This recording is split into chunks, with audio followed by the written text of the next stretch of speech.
Some people like to criticize Frank Capra and his films for being so remarkably innocent. So remarkably innocent that they're outrageously naive. And by the way, that's a dumb criticism. That's a stupid criticism. Especially when dealing with a film like Meet John Doe. Possibly Capra at his most ambivalent. At his most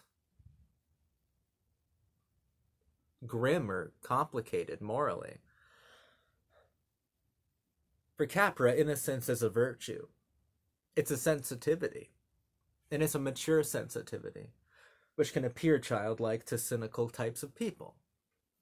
But yes, innocence is a virtue to Frank Capra, but Frank Capra also sees innocence as an extremely dangerous quality, because innocence is extraordinarily malleable. Innocence can be manipulated and malformed. Innocence can be weaponized.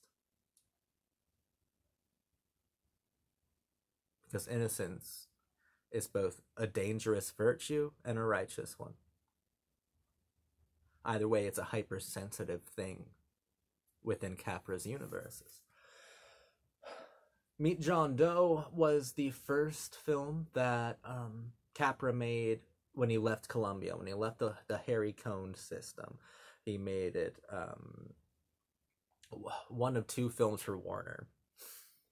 This and Arsenic and Old Lace. But this was the first film he made outside of Columbia. And it's also the last film he made with screenwriting partner Bob Riskin. And what a great friendship that was. What a great collaboration that was. One of the greatest director and writer collaborations, partnerships ever is Riskin and Capra. Incredible work they did together. And by the way, yes, you guessed it, I'm going to call Meet John Doe yet another Frank Capra masterpiece. Add that to the grand total. What's the score, boss? Why, the score is It Happened One Night, Mr. Deeds Goes to Town, You Can't Take It With You, Lost Horizon, and now Meet John Doe.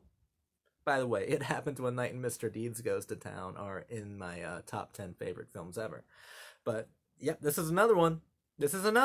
Another complete masterpiece.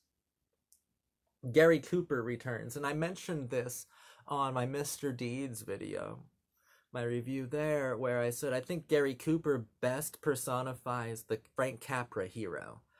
A lot of people, I think, would immediately think of Jimmy Stewart, and while he's great, and while he certainly does do some fascinating things for and with the director, Frank Capra, it's Gary Cooper who I think can best personify the masculine sensitivity, the ordinary kindness, the practical heroism, the everyman superhero. And Mr. Deeds is still my favorite Capra character ever. I see a lot of myself in him, or more importantly, I wish I saw a lot of myself in Mr. Deeds. Mr. Deeds is kind of like a cinematic role model that I never want to forget. I always want to keep Mr. Deeds in my heart because I want to live as a Frank Capra hero, specifically with that childlike sensitivity to and remarkable acts of kindness and just goodwill that Mr. Deeds had. I want to live within his kind of sensitive universe. And he brings some of that over to John Doe, but John Doe, of course, is a much more complicated and kind of darker character. Barbara Stanwyck is in this film, and that's probably the actress who best personified Capra's material here and in The Bitter Tea of General Yen. Once again, some people would probably think Jean Arthur, and Jean Arthur is great, and it's phenomenal and beautiful. It's Barbara Stanwyck who I think best personifies Capra's feminine ideals, and she's excellent here. Of course, Meet John Doe, the entire story is centered around a noble lie Barbara Stanwyck made up a character called John Doe who was going to commit suicide out of protest for just how crummy the world is. And then John Doe is a homeless person that she found and auditioned and made pretend to be John Doe. And then, even though it was a lie, people were inspired by the lie to improve their communities, to get to know their neighbor, to become better people. And then once the crowd found out it was a fraud, it was a hoax, it was a fake.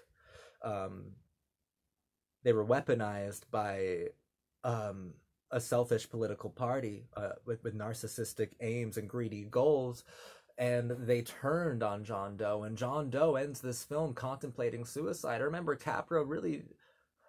People didn't know how Capra was supposed to end the script because they're like, there's only one way it can end. He has to kill himself. That's it. That's the only way. But of course, Capra is not going to do that. Thank God. Capra's films gives us the sentimentality that real life refuses because he wants to inspire. And I think he believes cinema can be that beautiful lie. That lie that inspires you to be a good person, to provide better communities for better futures. I think that Capra believes that film can do that, but he knows that film is mostly artificial. But that doesn't mean it's insincere. I think Frank Capra is one of the most sincere directors that ever existed. He's also probably the best director that ever existed, at least in America. In Meet John Doe, you can really see that Frank Capra's America had been created. But you still see Frank Capra's invention of America opening up a dialogue with America as a real tactile reality. And Frank Capra's invention or vision of America and the actual physical America are coalescing and becoming one, and the physical America is rebelling at the idea that it's being sanitized in a cinematic lens, whereas the vision of Capra wants it to be like, no, this is how you have to think of your country. This is how you have to think of your neighbor, of your communities, of your others. This is how you have to think of them, or else you will never think of them cinematically, because for Capra to think cinematically is to think more than optimistically. It's to think wholeheartedly. It's to fully consider the considerations of all. That's what Capra wants us to do. That's what Capra's vision of America was, and that's why Capra's America was such an important and unique vision to have. Because he would give us a noble lie. Basically, to know Frank Capra is to know John Doe. It's to know John Doe and to know Barbara Stanwyck's character, both of whom are incredible in this film, by the way. Prove that they are the best vehicles of Frank Capra's pathos in an acting context. They prove that they're incredible here, and they're saying Riskin's lines. It's a wonderful Frank Capra masterpiece. But Frank Capra is John Doe. Frank Capra is giving us this beautiful hoax, this beautiful fake, this well-intentioned lie that inspires you to do great things. And no, the real world isn't going to be like that. Not really. It can be close to, or maybe it can even transcend the cinematic alternative.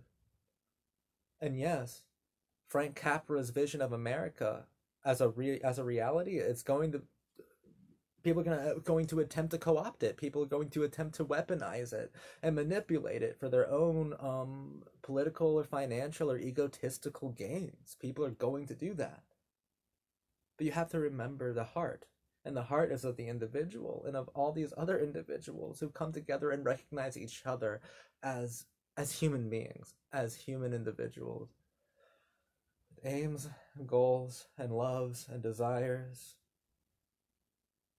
fears and pride.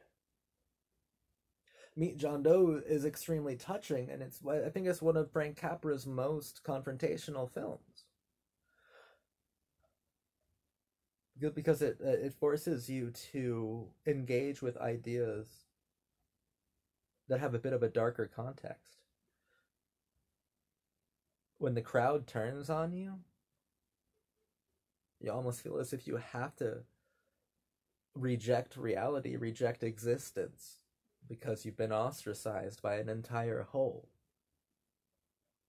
That's why the power of the individual is so much in a crowd when they get together and turn into a mob. That's the scariest form of collectivist bargaining that I can think of manipulation, especially when weaponized by one extremely greedy individual. It all comes back to the unique spirit, the unique American character, the unique American character to persevere, to fall in love, and to keep fighting. This is another Frank Capra masterpiece. I love it. Meet John Doe, 1941. Remarkable. What an amazing director. What an excellent filmmaker Capra was.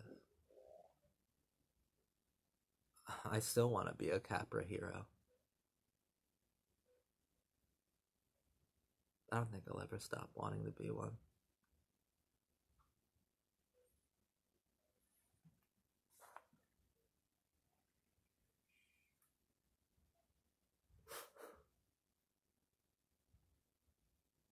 Barbara Stanwyck was hot, by the way.